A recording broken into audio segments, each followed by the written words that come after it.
Welcome student. आज हम history of Indian constitution के बारे में आज यहाँ पे डिस्कस करेंगे। ठीक है बच्चों, क्या करेंगे आज हम? हिस्ट्री ऑफ इंडियन कॉन्स्टिट्यूशन, इसको हम बहुत अच्छे से समझेंगे। मैं आज आपको बहुत ही अच्छे से एक इंटरेस्टिंग विंग में आपको मैं बताऊंगा कि किस तरीके से भारत का जो संविधान है वो बना और इसमें कितनी मेहनत लगी, कौन कौन से लोग थे और इसकी शुरुआत कैसे हुई तथा अंत किस प्रकार से हुआ। हम सारी चीज़ों को यहाँ पे डिस्कस करेंगे। देखो, ये वीडियो जो है आपके बहुत इंपॉर्टेंट है आपके लिए, चाहे आप कोई सी भी क्लास में हो, चाहे आप अभी कुछ भी कर रहे हो, चाहे कॉम्पिटिटिव लेवल के लिए भी क्यों ना तैयारी कर रहे हो, आप सबके लिए बहुत बहुत ज़्यादा इंपॉर्टेंट ये क्लास होने वाली है। मैं यहाँ पे हर एक टॉपिक को कवर कर दूंगा कि जितना भी कुछ है, जो भी एग्ज़ाम में आता है, जो भी कहीं से भी पूछा जाता है, वो हर सारे चीज़ों को यहाँ पे हम कवर करेंगे। ठीक है, कोई भी ऐसी चीज़ें नहीं है, बहुत ज़्यादा डीप होने वाला है ये वीडियो। हर एक माइनर माइनर जो पॉइंट्स होते हैं उसको भी हमें यहाँ पे डिस्कस करना है। तो आप सोच सकते हो कि बहुत ज़्यादा इंपॉर्टेंट है आपके लिए। तो आइए स्टार्ट करते हैं हम अपना हिस्ट्री ऑफ इंडियन कॉन्स्टिट्यूशन। मतलब जो हिस्ट्री है, हमारे भारतीय संविधान का जो इतिहास है वो किस प्रकार से है, किस तरीके से है, हम उसको यहाँ पे समझेंगे। ठीक है, पहले तो समझ लेते हैं आखिर ये कॉन्स्टिट्यूशन है क्या। क्या है ये, किस चीज़ के लिए हम इसका इतना नाम सुनते हैं, क्या कार्य है इसका, आखिर ये किस चीज़ के लिए ज़रूरत होता है। तो देखिए, the independent nation has its own constitution. ठीक है, according to which the governance of that nation is govern. क्या देखते हैं कि इंडिपेंडेंट जो नेशन होता है, एक स्वतंत्र राष्ट्र जो होता है, उसका अपना खुद का एक संविधान होता है, खुद का एक कॉन्स्टिट्यूशन होता है। जिसके अब वो कॉन्स्टिट्यूशन क्या होता है, तो जिसके द्वारा गवर्नमेंट्स जो है वहाँ पे वो गवर्न होती है, मतलब देश का जो वहाँ पे सरकार है वो चलाई जाती है। आप मान के चलिए कि संविधान जैसे आपके एक स्कूल की रूल बुक है, यहाँ फिर आपकी एक किताब है। अब उस किताब में एक चैप्टर होता है ना, और उस चैप्टर को देख के जो टॉपिक पहले दिया जाता है पहले आप उसे पढ़ते हो, फिर दूसरा टॉपिक दिया जाता है उसको आप पढ़ते हो, तो उस बुक को ईजिली पढ़ने में आपको बहुत आसानी हो जाती है ना। कि आपको अगर कोई मैथ्स की बुक दी है, एक्सरसाइज, ऐसा तो नहीं कि 10 पहले करा दिया कि एक्सरसाइज 1 पहले करा दिया, नहीं, एक सिस्टमेटिक तरीके से होता है। उसी तरीके से हमारा एक संविधान भी है, एक नियमों की किताब है।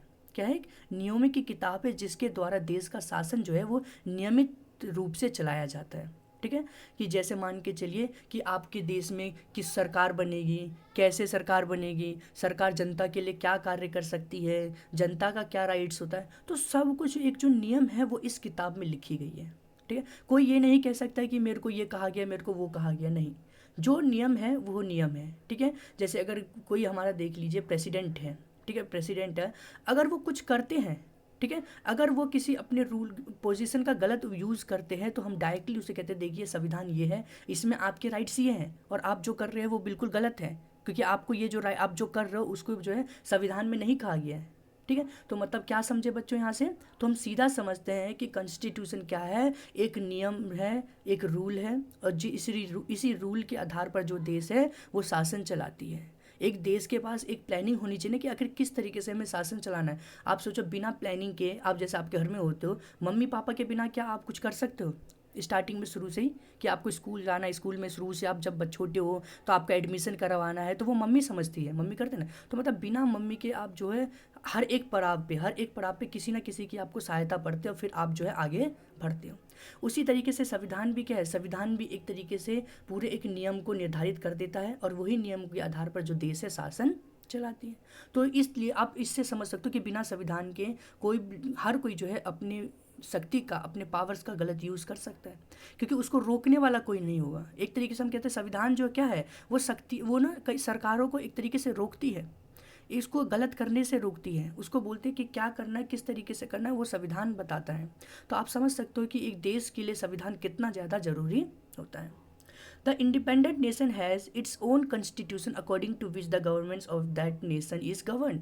The same constitution, इसके आगे हम क्या देखते हैं, the same constitution can contribute to the nation development which has been made by the people of that nation itself or which was created by the constituent assembly of that country. देखो ये बहुत important चीज़ हमने देख लिया। अभी हमने तो देख लिया संविधान क्या होता है, लेकिन देखो संविधान वही सक्सेस होता है, रूल वही सक्सेस होता है जब वो रूल खुद उन लोगों के द्वारा बनाया गया हो। मान के चलो आपके घर जो है, आपके घर का जो रूल है, आप घर में जो काम करते हो, कैसे उठना है, क्या करना है, किस तरीके से करना है, तो वो सब क्या है, वो सब आप करते हो ना खुद, करते क्यों नहीं?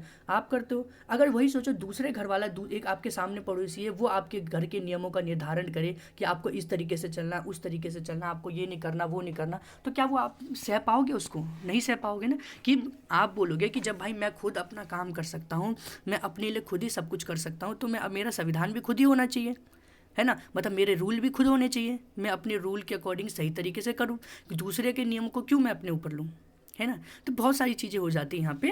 तो वही चीज़ हमें ये देखने को मिलती है। क्या देखने को मिलता है? सीधा सीधा हमने देखा कि संविधान वही अच्छा है, वही विकास, संविधान वही विकास, वही देश जो है वही संविधान विकास कर सकता है जो संविधान खुद उस जनता के द्वारा बनाया गया हो, और खुद उसकी जनता ने जिस संविधान सभा को, जिस कॉन्स्टिट्यूंट असेंबली को चुना है उस कंट्री के, उसी संविधान सभा के द्वारा, उसी कॉन्स्टिट्यूंट असेंबली के द्वारा उसको बनाया गया हो, तभी वो देश का संविधान चलता है।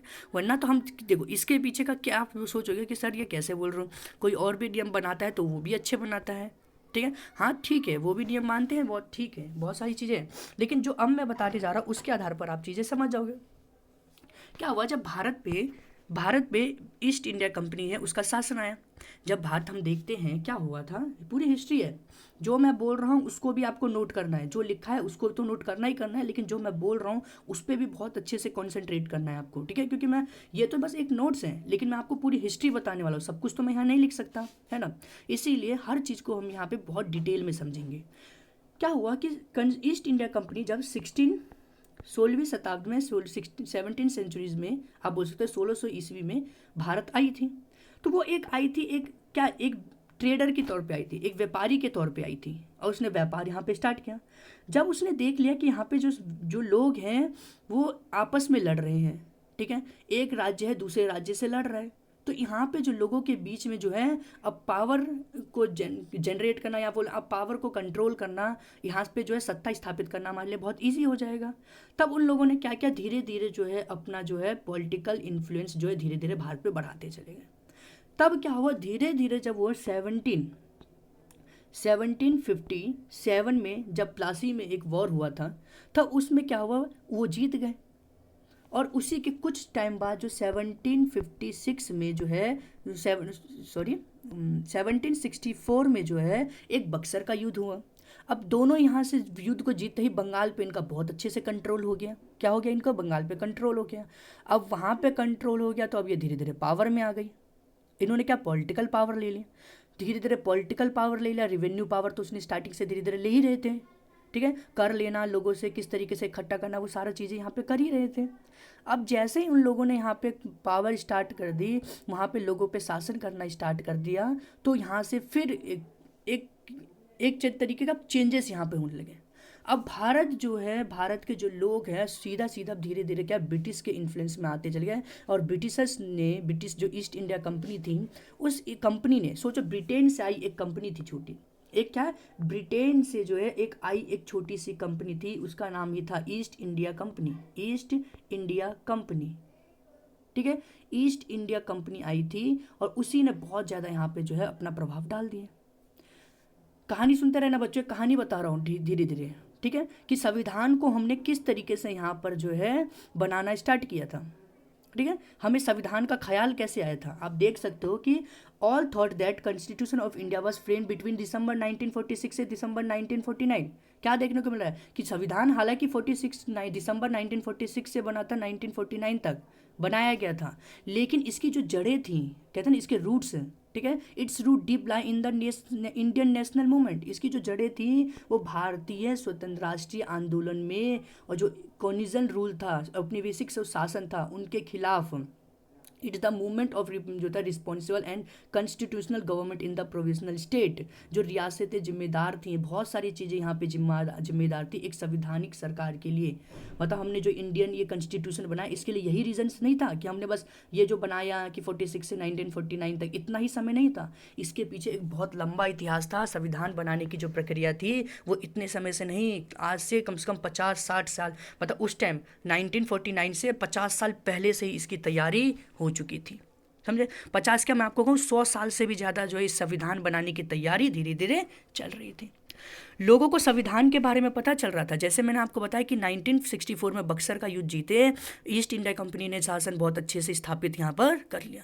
अब क्या होता था कि जब वो कंपनीज ने अपना शासन स्थापित कर लिया, तो जो बंगाल के जो गवर्नर थे लॉर्ड क्लीव, ठीक है, जो बंगाल के गवर्नर, याद रखना, ठीक है, बंगाल के गवर्नर थे, ठीक है, लॉर्ड क्लीव। इसकी मैं आपको सारी डिटेल दे चुका हूँ, ठीक है, क्लास में भी। तो जो लॉर्ड क्लिफ थे वो यहाँ से खूब पैसा कमा के जाते थे ब्रिटेन में। अब ब्रिटेन की सरकार कहती थी कि यार ये तो ईस्ट इंडिया कंपनी जो है, इसमें जो लॉर्ड क्लिफ है वो भारत जा रहे हैं और भारत से खूब पैसा कमा रहे हैं। अब इन पे थोड़ा सा तो शिकंजा कसना पड़ेगा। क्या कसना पड़ेगा? शिकंजा कसना पड़ेगा। अगर शिकंजा नहीं कसेंगे तो ये तो फिर धीरे धीरे अमीर हो जाएगा और हमारा प्रभाव तो उस पर रहेगा नहीं धीरे धीरे। तब वहाँ से क्या हुआ, कुछ ऐसे एक्ट्स और कुछ नियम जो है यहाँ पे ईस्ट इंडिया कंपनी के ऊपर लागू किए गए थे, भारत में लागू किए गए थे। तो अब याद रखना, जो भी मैंने आपको एक लिस्ट भेजी थी जिसमें हमने देखा था, हमने कुछ यहाँ पे टॉपिक्स को कवर किया था, जिसमें मैंने आपको बताया था 1773 का जो आपको रेगुलेटिंग एक्ट हो गया, ठीक है। उसके बाद में अगर आपको मैं बताऊँ यहाँ पे तो 17 जो है 84 का पीट्स इंडिया एक्ट हो गया, 1813 का एक्ट हो गया चार्टर एक्ट, फिर 1833 का चार्टर एक्ट, ठीक है, फिर 1853 का चार्टर एक्ट, 53 का चार्टर एक्ट। तो ऐसे कुछ एक्ट्स, ये सारे एक्ट्स निकाले गए थे। ये एक्ट्स क्या निकाले गए थे, इससे बीच बीच में और भी कई सारे एक्ट्स निकाले गए थे, लेकिन कुछ मेन ही बता रहा हूँ मैं आपको, ठीक है। अभी हम मेन ही बता रहे हैं। तो ये कुछ ना नियम निकाले गए थे, ये क्या कुछ किया, कुछ रूल्स निकाले गए थे। लेकिन ये याद रखना, ये रूल्स किस पर थे, ये ईस्ट इंडिया कंपनी को कंट्रोल में लाने के लिए, उनके ऊपर पकड़ बनाने के लिए यहाँ पे रूल लगाए गए थे, ठीक है। और देखो सोचो, यही एक्ट्स ने धीरे धीरे हमें पता चला कि इस तरीके से नियम आ रहे हैं और ये एक्ट्स आ रहे हैं, और इन्हीं एक्ट्स के द्वारा ही धीरे धीरे जो हमारे इंडियन जो नेशनल मूवमेंट के जो लीडर्स थे उनको ये बात सारी पता चल रही थी। और इन्हीं के आधार पर जो है इंडियन नेशनल जो लीडर्स थे उन्होंने संविधान के बारे में नोट किया, देखा कि इस तरीके से नियम आता है और देश का वहाँ वो लोग यहाँ पे शासन चला रहे हैं। अब जैसे मैं आपको बता दूँ कुछ पॉइंट्स, 1773 में जो है बंगाल का जो गवर्नर, उसको गवर्नर जनरल बना दिया गया, और उसका सेंट्रलाइजेशन हुआ था यहाँ पे कि केंद्र जो नहीं कहते हैं कि सारी सत्ता एक तरफ आ जाना, बाकी जितने भी स्टेट के जो गवर्नर थे सब जो है बंगाल के गवर्नर जनरल के अंडर में आ चुके थे, ठीक है। तो वहाँ आने से बहुत सारी चीज़ें यहाँ पर चेंजेस हुई। अब क्या हुआ कि ईस्ट इंडिया कंपनी पे यहाँ कंट्रोल हो गया। अब जैसे 1784 में पीट्स इंडिया एक्ट आया, ठीक है, विलियम पीट्स थे वहाँ पे ब्रिटेन के वो, ठीक है। तो ब्रिटेन के वहाँ पे जो प्राइम मिनिस्टर आप कह सकते हो विलियम पीट्स थे। तो उन्होंने क्या किया, उन्होंने यहाँ पे फिर नियम बनाए। अब यहीं पे मैं आपको भी बताऊंगा, अभी धीरे धीरे हम सब पढ़ेंगे, सब कुछ पढ़ना है हमें कि 1773 में ये हुआ, फिर कलकत्ता में 1774 में जो है सुप्रीम कोर्ट की स्थापना की गई थी। तो बहुत सारी चीज़ें हम यहाँ पे डिस्कस करेंगे। तो मैं आपको बस एक एग्जाम्पल दे रहा हूँ कि किस तरीके से ये सारे जो नियम हैं, ठीक है, ये जो सारे जो नियम आ रहे, इसी नियमों के आधार पर तो भारत का भी नियम धीरे धीरे बनता चला गया। जैसे देखो उसके बाद क्या हुआ, जब 1857 का रिवॉल्ट हुआ, क्या देखने को मिलता है कि 1857 का हमारे यहाँ रिवॉल्ट हुआ, जो सैनिक विद्रोह एक तरीके से कहता हमारा जो प्रथम स्वतंत्रता संग्राम हम जिसे कहते हैं वह हुआ। अब ईस्ट इंडिया का क्या हुआ कि ब्रिटिश ताज ने ईस्ट इंडिया कंपनी को यहाँ पर बंद कर दिया। कह रहे कि आप जो शासन सही से नहीं चला पा रहे और आप देश में इसको इस यहाँ पे कंट्रोल नहीं कर सकते। तो ब्रिटेन ने क्या किया, पहले तो ईस्ट इंडिया कंपनी देखो भारत और ब्रिटेन के बीच में, ब्रिटेन के वहाँ पे गवर्नेंस के बीच में क्या था, तो एक ईस्ट इंडिया कंपनी थी। लेकिन 1857 के बाद क्या हुआ कि ब्रिटिश ताज ने डायरेक्ट जो है यहाँ पर शासन अपने अंडर में ले लिया। ब्रिटिश ताज ने जो है डायरेक्ट जो शासन अपने अंडर में ले लिया। अब जो ईस्ट इंडिया कंपनी का शासन था, जो कहाँ से चला था, जो 17 हम कह सकते 57 से स्टार्ट हुआ था एक तरीके से पॉलिटिकल, वो क्या हुआ 17 जो है 87, क्या कहते हैं वो 17 नहीं, एक मिनट, हाँ 1857, ठीक है। 100 साल का शासन किया ईस्ट इंडिया कंपनी में। सिर्फ कंपनी की बात करो, अभी ब्रिटेन का शासन खत्म नहीं हुआ, सिर्फ ब्रिटिश ईस्ट इंडिया कंपनी जो थी उसका शासन यहाँ खत्म हुआ। और डायरेक्ट हमें क्या देखने को मिलता है, तो डायरेक्ट हमें देखने को मिलता है कि 1857 के बाद ब्रिटिश क्राउन ने डायरेक्ट जो है हम पे शासन यहाँ पे स्थापित कर लिया। अब उसके बाद ही डायरेक्ट क्या हुआ, कई सारे नियम लागू किए गए। फिर उन्होंने भी जो है, हम क्या कहते हैं कि देश में चलाना है तो उनका अपना एक नियम तो होना चाहिए। तो ब्रिटिश क्राउन ने क्या किया, 1858 से जो है अपने नियम स्टार्ट कर दिया लागू करना, ठीक है। तो उनका भारत शासन अधिनियम, जो इंडियन जो गवर्नमेंट एक्ट आए, कई सारे एक्ट आए थे, ठीक है। उसी में देखो ये कुछ एक्ट्स हैं इनके निकाला हुआ 1861, 1892, 1999 और देखो भारतीय संविधान पे सबसे ज़्यादा प्रभाव 1935 का है। कम से कम भारतीय संविधान के 200 आर्टिकल्स, 200 आर्टिकल्स कम से कम लगभग, ठीक है, लगभग 200 आर्टिकल जो है डायरेक्ट जो है 1937 के संविधान से हमने उठाकर ले लिए हैं। तो आप देख सकते हो कि क्या मैंने कहा आपको, देखो मेरा समय अभी क्या समझा रहा हूँ, मैं यही चीज़ समझा रहा हूँ कि जो भारत का संविधान जो है वो 1946 से दिसंबर 1946 से 1949 तक का जो बना, लेकिन इसकी कहानी है बहुत पहले से स्टार्ट हो चुकी थी। हम सारी चीज़ की डिटेल लेंगे, ठीक है। तो ये सारे जो नए नियम हमें देखने को मिलते हैं। आइए अब कुछ हम इन पॉइंट्स के ऊपर भी देख लेते हैं। जैसे मैंने आपको बता दिया, मैंने आपको समझा दिया किस तरीके से एक संविधान जो बच्चों बहुत। अब देखो आपको मैं एक चीज़ बताऊँ, देखो नियम तो ब्रिटिशर्स से भी निकाल रहे थे, है ना, नियम तो ब्रिटिशर्स भी निकाल रहे थे ना, जैसे ये भी तो नियम है, रूल है। तो क्या इस ये रूल में और हमारे रूल में क्या चीज़ है, हम क्यों डिमांड कर रहे थे कि हमारा खुद का रूल हो? क्यों? क्योंकि इन सारे रूलों में जो है भारत के लोगों के लिए सही से प्रावधान नहीं किए गए थे। भारत के लोगों के यहाँ पे उनको ध्यान में नहीं रखा गया था।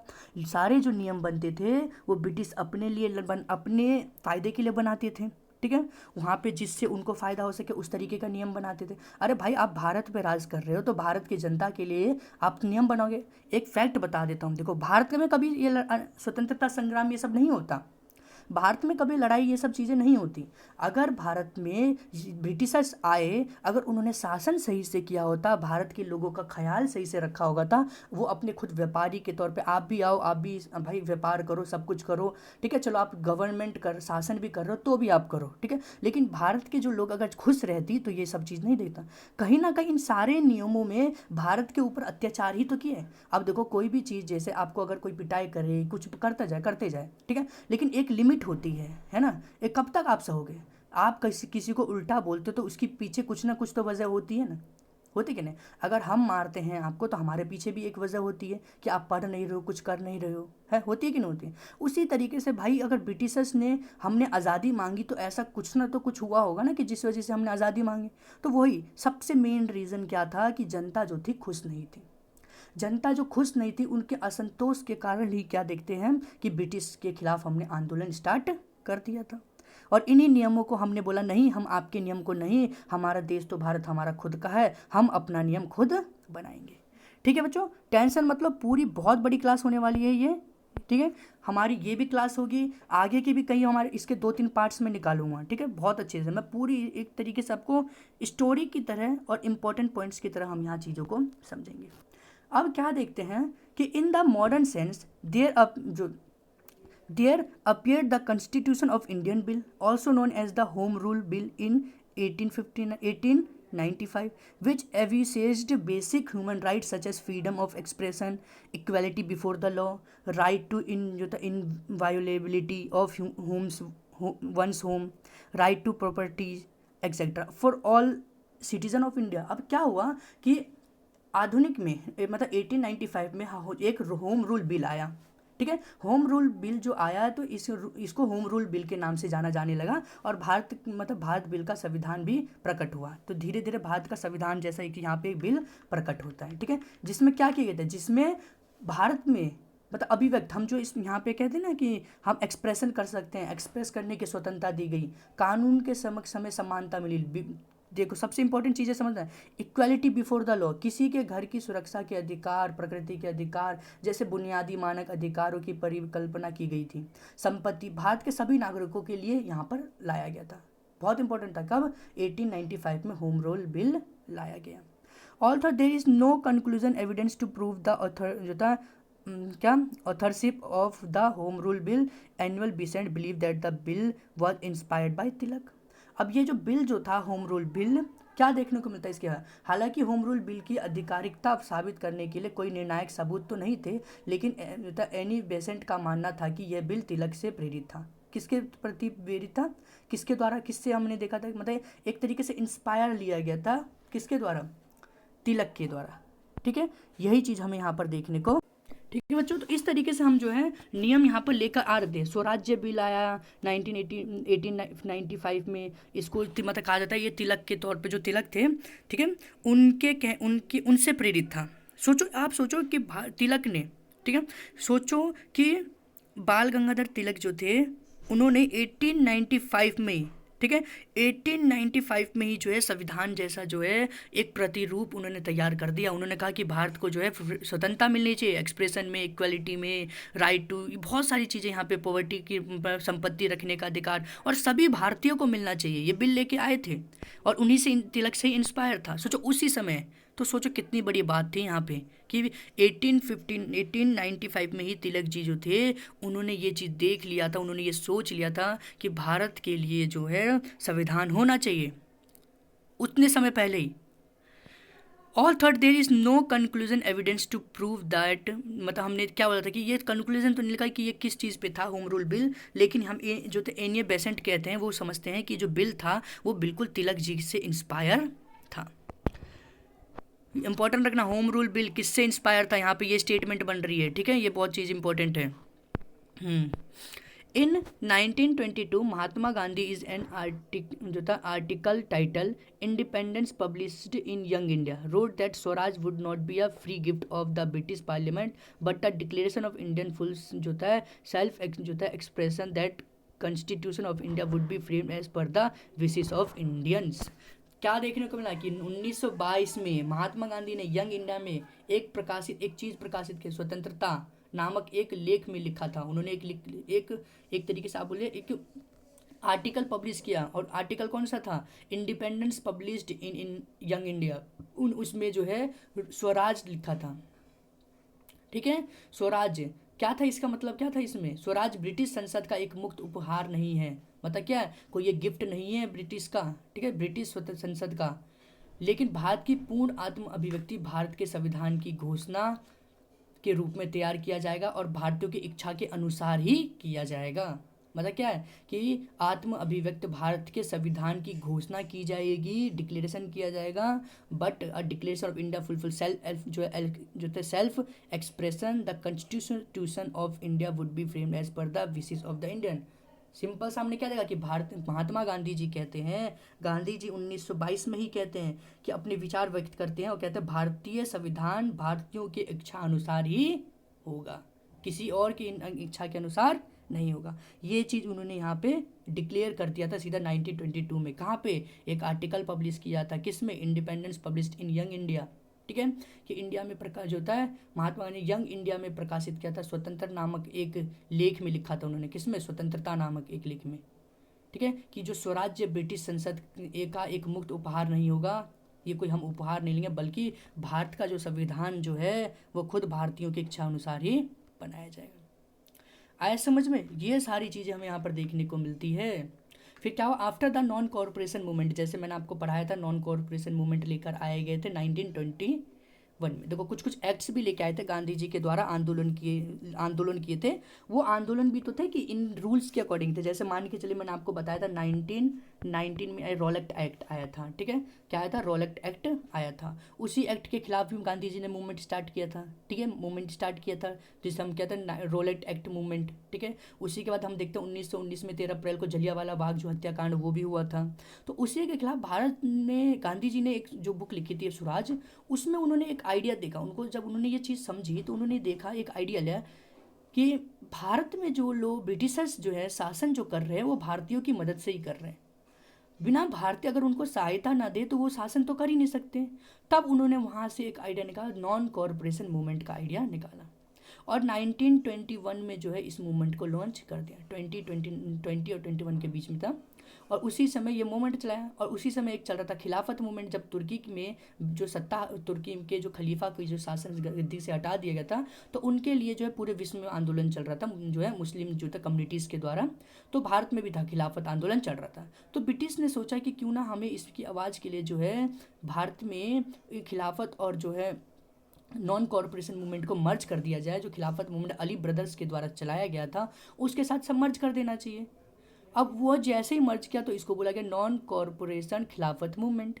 वो चलाया गया, लेकिन बट वो सक्सेस नहीं हो पाया, चोरी चोरा इंसिडेंट हो गया था जिसमें कई 22 पुलिसकर्मियों को जिंदा जला दिया गया था, ठीक है।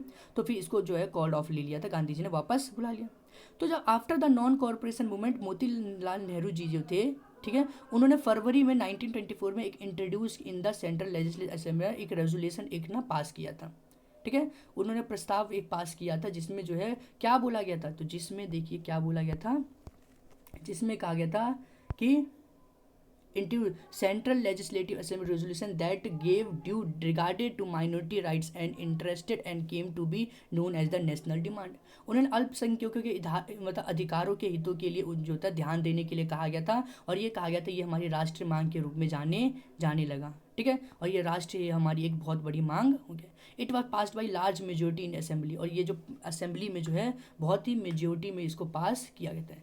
पहली बार एक संविधान की मांग और इसके गोद लेने की प्रक्रिया को स्पष्ट शब्दों में उजागर किया गया था। क्या होता, for the first time the demand for a constitution that the procedure for its adoption were जो था expounded in clear terms.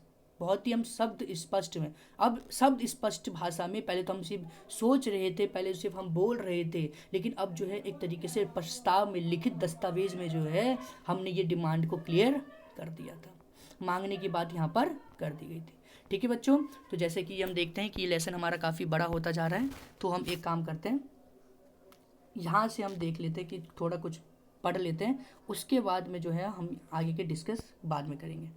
It was passed by large majority के साथ पास किया गया था, पहली बार ये चीज़ हमें देखने को मिली थी। Britain is in response to the national demand, British ने इस नेशनल डिमांड के रिस्पॉन्स में क्या कहा, तो नेशनल डिमांड के appointed the all white Simon commission in November 1927 to recommended further constitutional changes. क्या हुआ कि जब ये हमने नेशनल डिमांड रखी थी उनके सामने, तो उन्होंने क्या किया, एक जो था साइमन कमीशन को इंट्रोड्यूस किया नवंबर 1927 में। लेकिन इसकी क्या थी, all white Simon commission, words के पे ध्यान देना कि इसमें जो थे कमिटी में टोटल 7 मेंबर्स थे। कितने मेंबर्स हमें देखने को मिला, टोटल 7 मेंबर्स देखने को मिले, लेकिन सातों के सातों मेंबर्स जो थे वो कौन थे, तो सातों के सातों मेंबर्स फॉरेनर थे, कोई भी जो था इंडियन मेंबर उसमें इंक्लूड नहीं किया गया था। अब भारत ने कहा कि भारत का संविधान बनाने के लिए जो बात करने के लिए जो लोग आ रहे हैं, एक तरीके से जो वहाँ पे बात करेंगे, उसमें अगर कोई भारतीय ही नहीं होगा तो फिर ऐसे जो था कम्युनिटी का, ऐसे कमीशन का क्या फ़ायदा। तब उन्होंने साइमन कमीशन गो बैक के नारे लगाए जब भारत में वो 1928 में आया, और उसी के कुछ समय बाद ही हम देखते हैं उसी लाठीचार्ज में लाला लाजपत राय की भी मृत्यु हो गई थी, जो एक्सट्रीमिस्ट थे, एक तरीके से गरम दल के जो नेता थे, उनकी जो यहाँ पे मृत्यु हुई थी। तो ये सारे चीज़ें हमें यहाँ पर देखने को मिलता है। अब बच्चों हम क्या करेंगे कि कल जो अब नेक्स्ट जो क्लासेस आपकी होगी पार्ट 2, वो यहाँ से स्टार्ट होगी, इट्स याद रखना, ठीक है। It asserted the principal that sovereignty, यहाँ से हम जो है नेक्स्ट क्लासेस स्टार्ट करेंगे। पार्ट 2 आपको यहाँ पर मिल जाएगा, क्योंकि हमें आराम आराम से भी करना है, आप लोग ज़्यादा भी, क्योंकि मुझे पता है जो लंबी वीडियो अगर मैं बना देता तो कोई बच्चा जल्दी देखता नहीं है, इसीलिए मैं इसको जितना हो सके तो मैं 30 मिनट से नीचे ही रख रहा हूँ, बेशक इसके 1-2 पार्ट यहाँ पर आ जाएँ, ठीक है।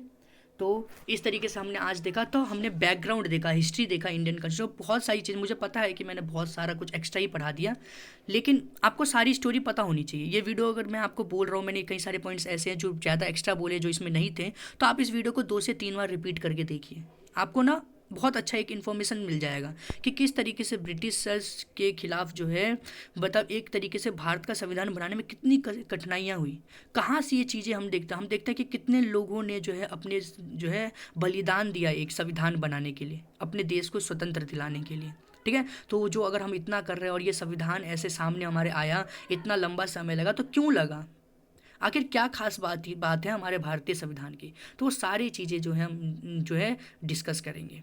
तो बहुत अच्छे से जुड़े रहना, पार्ट 2 में जो है हम इसके आगे के पॉइंट्स को डिस्कस करेंगे, ठीक है।